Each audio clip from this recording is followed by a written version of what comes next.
When the end of the world is near, will you be ready?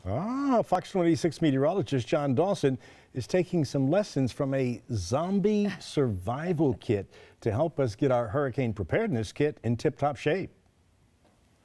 On today's Hurricane Gear Test, we're going to have a little bit of fun examining the contents of a zombie survival kit. You know, it's hard to find a kit specifically designed for hurricanes. So I always tell folks to find a pre-built kit for other emergencies, usually earthquakes or wintry weather, and then modify it for hurricane survival. So this is a company that's called Man Crates, and they build all kind of themed boxes, and it literally comes in a wooden crate with a crowbar. Now, I've already pried that thing open already, and this is their Zombie Annihilation Crate. And I guess we better start off by looking at the weapons. And in this case, we start with the machete, which actually is not that bad of an idea as far as what you might want to include in a hurricane kit. You never know when you might need to clear some debris or something afterwards.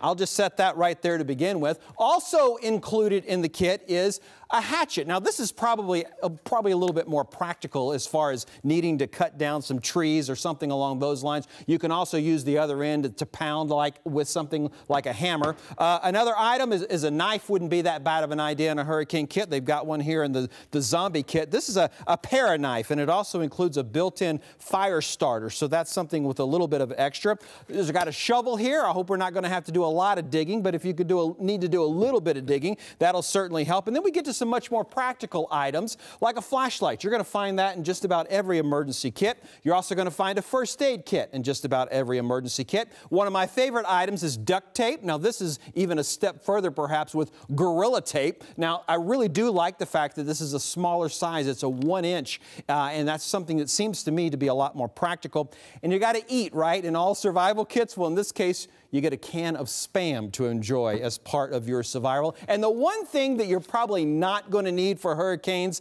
that's included in this kit at least is a book, and it's called The Zombie Survival Guide.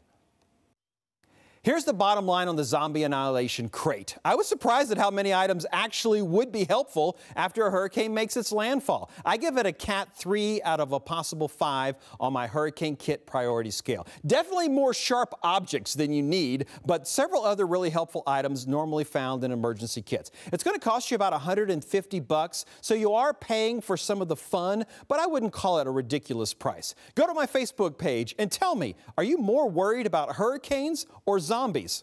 I'm John Dawson, Fox 26. Well, if the electricity is out and you're reading a zombie book at night, I think I'd be more scared of the zombie. Well, I'd pull out the Spam. I don't think zombies like Spam. Oh, that's good to know. Just one of those things.